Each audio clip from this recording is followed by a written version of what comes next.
this one should really be a short one, shouldn't it? I mean, there were really only two things that were terrible about this movie, right? Let's just rip the first one's head off. I mean, break right into the neck of things. Heart! The heart of things. Ah, screw it. Clark breaking Zod's neck is the big elephant in the room. Okay, there are two massive problems with this. The first of which is Superman is not a killer. He doesn't kill, at least not intentionally. There had to be an alternative to this. The second was they were punching each other literally through buildings without hurting each other. Why was he suddenly able to break his neck? You could argue, as the ship worked on the Earth and their densities equaled out, blah blah blah. No, I'm not buying it, because if they started losing their powers, Zod wouldn't have been laser heat visioning the entire area around him, which forced Clark to kill him. So, they were still evenly matched and evenly invincible, which means that his neck shouldn't have been able to break. The next giant plot hole is Jonathan Kent's death. In every version I've seen, comic, movie, TV, cartoon, has it been shown in cartoon form? Jonathan Kent has a heart attack and dies. Clark laments because he's got all these amazing powers, but he couldn't save his dad. The lesson is, he can't save everybody, and he has to accept that fact. This lesson helps shape who he becomes and his destiny. It's what keeps him from going insane or becoming evil or complacent or whatever. To define that a little, he could think that if he can't save everyone, then what's the point of saving anyone? He then becomes complacent and just allows everything to happen as if he didn't have any power, because what's the point? Or he could go insane by trying harder and harder to save everyone, and any time he fails, he punishes himself. Or he could go the final route and realize that the only way to save everyone is to rule all-powerful over everyone and protect them for themselves at all times. We've actually seen a version of the Superman in certain comics and cartoons. But anyway, he doesn't go down any of those routes because Jonathan taught him good life lessons. Instead, in this version, we get Jonathan preventing Clark from rescuing the dog of all things, because the stupid dog is too scared to leave the car, when in the history of ever have you heard of a dog too scared to leave a car? A house? Sure. A yard? Perhaps. A room? Totally. But a car. And he doesn't want Clark doing it because he might show his powers? What the hell sense does that make? He's had 18 years of practice. He can use his powers just enough to save the dog and get out and make it look good. Those are the only two real problems, right? Well, those are the glaring ones. Planet Krypton was out of place. Zack Snyder wanted to make it about a civil war instead of a supernova, or as well as a supernova. They have incredible technology but still use animals for transportation despite weapons of mass destruction on their vehicles. The whole density ship thing doesn't really make any sense, nor does the younger star thing. Red sun and yellow sun make sense. Why? Because we don't know what kind of radiation a red sun will put out. We know what kind of radiation a red giant puts out, and that it would vaporize our planet long before the radiation effects took place. So, for a planet like Krypton to live with a red giant star, it would have to be in a much different orbit and would be in a very short, four-star life cycle, one that I'm not a fan of having in relation to life either evolving or settling on a planet. While it may be possible to make Earth more dense, doing it simply by sending some sort of energy pulse back and forth just seems that too far-fetched to be taken seriously, and it would likely shrink the planet drastically, which would cause so many other problems. One of them would be the complete destruction of the human race, but also most of the life on the planet. It would also change the atmosphere composition, and, well, it would just make the planet uninhabitable, even for the alien life that's trying to settle on it. Also, what's the point of cryptoforming the Earth to make it worse than the planet you're from? You're from a dead planet. This new planet has resources galore and gives you incredible powers, and you're destroying it and making it more like the planet that died and losing your powers? Then there's the fight with the other Kryptonians. This is one that has always bugged me in every version I've ever seen. The Kryptonians get to Earth. They have all the powers of Superman and know how to use all or most of them instantly. Why aren't they going through learning periods? Why aren't they going through phases as they absorb the radiation from the sun, where they only have certain powers at certain times and have to learn how to use them and focus them? They just get the powers instantly and are as good as, if not better than, Clark. Every time this happens, and it annoys me like crazy. Finally, there's the end where the government agents are talking to Superman and asking him whether or not they can trust him, and he tells them he's from Kansas, as if they can't go back through meteor shower records and UFO sightings in Kansas and trace down everything back to the Kents within a matter of days. The government would track Martha Kent down, hound her about Clark, and get everyone at the Daily Planet to fold as well. They'd track his travels as he journeyed after losing his dad, and tip off everyone he ever knew that he was really an alien. Some of them would absolutely turn on him for some kind of a deal.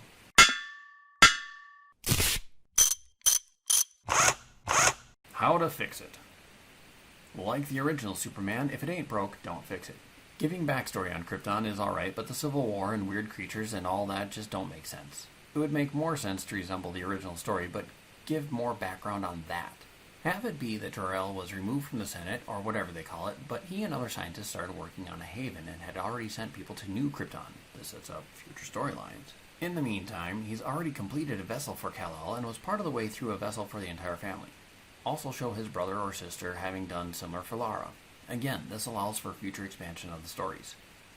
This shouldn't take more than 15 minutes. The whole Codex in Civil War is just obtuse. The sun blows up and vessels go forth. Clark on Earth should be about restraint of powers and focus on learning and control, a combination of the original movies and Smallville.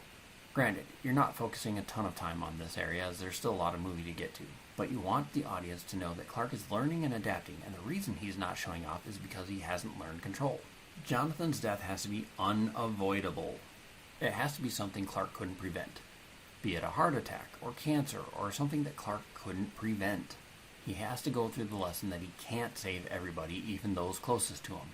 Along with that, during his scenes where he's traveling and saving people during tragedies, he has to make decisions which force hard choices, and one of those will be to allow someone or some people to die. This shows us character growth and shows that he isn't perfect, but that he has learned how to live with his decisions. The other Kryptonians. While I don't have a problem with them getting powers right away, their powers should be weaker than Superman's and they shouldn't have as great of control over their powers.